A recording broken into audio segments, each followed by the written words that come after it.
बहुत सारे पेशेंट ऐसे होते हैं या बहुत सारे लोग ऐसे हैं, स्त्री और पुरुष दोनों ही, जब उनकी रिपोर्ट्स दोनों की नॉर्मल होती है, यानी हस्बैंड जब अपना सीमेन एनालिसिस कराता है तो वो भी विद इन नॉर्मल लिमिट होता है, और फीमेल अपना हार्मोन प्रोफाइल कराती है, अल्ट्रासाउंड कराती है, HSG यानी ट्यूब वाला टेस्ट कराती हैं, तो वो भी नॉर्मल आता है, लेकिन फिर भी स्त्री का गर्भ नहीं रुकता है, या हम कह सकते हैं इनफर्टिलिटी की तरफ दोनों रहते हैं, संतान उत्पत्ति में दोनों ही जो है वो समर्थ नहीं रहते हैं। तो इसका कारण क्या है? कई बार पेशेंट जो है वो निराश होकर फिर बैठ जाते हैं कि रिपोर्ट सब कुछ ठीक है, और डॉक्टर्स जो हैं, एलोपैथा जो डॉक्टर्स हैं, वो भी कहते हैं कि आपका सब कुछ ठीक है, आप ट्राई करते हो, बट फिर भी जो है संतान की प्राप्ति नहीं हो पाती है। तो आज उसी पॉइंट को फोकस करते हुए बताना चाहूँगी कि आयुर्वेद में गर्भ उत्पत्ति के जो 4 मुख्य कारण बताए हैं वो है ऋतु, क्षेत्र, अंबु, बीज। कुल मिला के यही 4 चीजें हैं जो कि एक स्वस्थ संतान की उत्पत्ति की तरफ ले जाती हैं। ऋतु यानी टाइमिंग, जब स्त्री और पुरुष का मिलने का समय क्या है कि जब गर्भ ठहरने के मैक्सिमम टाइम हो। तो ये सब जो है काउंसलिंग के थ्रू पेशेंट को बताया जाता है कि आपके लिए ये टाइम है। जैसे आज के टाइम में भी फॉलिकुलर स्टडी कराते हैं टू सी कि कब ओव्यूलेशन हो रहा है। अच्छा 14th डे हो रहा है, डॉक्टर बताता है कि आपका 14वें दिन एग रप्चर हो रहा है या 16वें दिन रप्चर हो रहा है, तो आप एक दिन छोड़ के मिल सकते हैं। तो ये हो गया ऋतु। क्षेत्र यानी कि फील्ड जहाँ पे गर्भ को रुकना है, तो वो क्या है? स्त्री का गर्भाशय।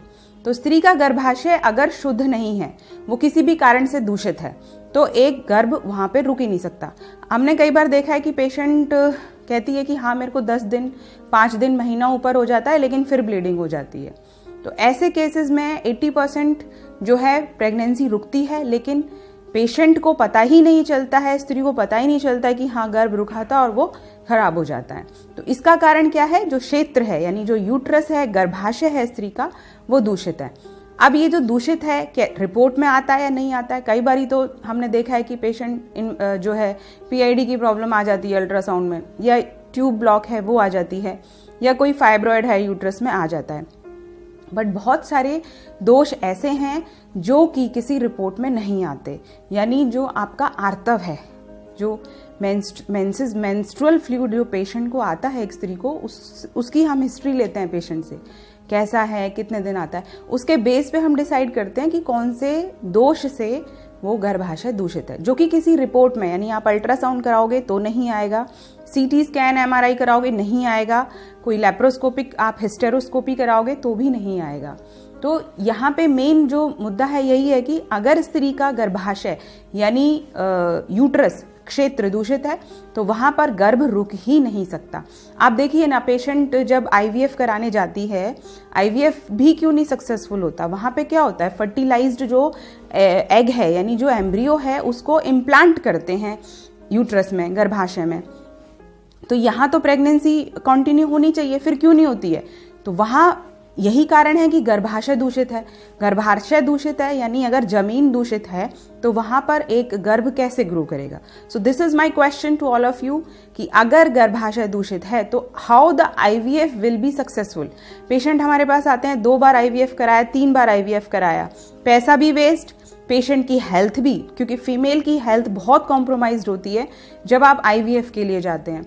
बहुत ज़्यादा साइड इफेक्ट्स होता है IVF थेरेपी का एक फीमेल, लेकिन फिर भी क्योंकि संतान उसके लिए सबसे ज़रूरी है तो एक स्त्री सब कुछ सहकर भी जो है इस प्रोसेस से गुजरती है। एक फीमेल ही समझ सकती है कि when she goes through the IVF repeated cycles how she suffers from this problem, कितना प्रॉब्लम होता है उसे, लेकिन फिर भी जाती है।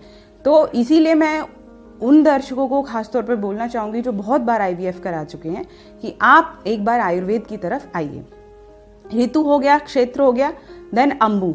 अंबु मीन्स न्यूट्रिशन, यानी जो अगर मान लो सपोज करो एम्ब्रियो इम्प्लांट होता है तो उसको न्यूट्रिशन कैसे मिलेगा। अगर प्रॉपर न्यूट्रिशन उसको नहीं मिल रहा है एम्ब्रियो को फॉर द ग्रोथ, तो वो आगे उसका विकास नहीं होगा और वो वहीं पे अबॉर्ट हो जाएगा। फिर बात आती है अंबु, यानी न्यूट्रिशन भी कब मिलेगा? जब गर्भाशय शुद्ध होगा, शरीर में होम्योस्टेसिस मेंटेन होगा, शरीर के सारे स्रोतस खुले होंगे, बॉडी डिटॉक्सिफाइड होगी, तभी उसको अंबु यानी न्यूट्रिशन मिलेगा। फाइनली चौथा पॉइंट है बीज। बीज अगर अच्छा होगा, यानी जो स्त्री का जो एग रिलीज होता है, जो ओवम है, अगर वो एक उत्तम किस्म का है, अच्छे टाइम पे उसका विकास हो रहा है, वो प्रॉपर एक मैच्योर जिसे हम फॉलिकल बोलते हैं, अगर वो है, तभी जो है स्पर्म भी उससे आके मिलेगा और एक उत्तम जो है गर्भ की उत्पत्ति होगी। इन चारों कारणों में से अगर कोई एक कारण भी प्रेजेंट है तो स्त्री का गर्भ नहीं रुकता है। अब ये जो मैंने 4 चीजें बताई हैं, जरूरी नहीं है कि वो रिपोर्ट में आए। पेशेंट का कई बार सारी रिपोर्ट्स नॉर्मल है लेकिन फिर भी नहीं कर पा रही है, तो हो सकता है इन चारों में से कोई एक कारण हो सकता है। तो इसीलिए आपको यही मैं आज बोलना चाहूंगी कि प्लीज जो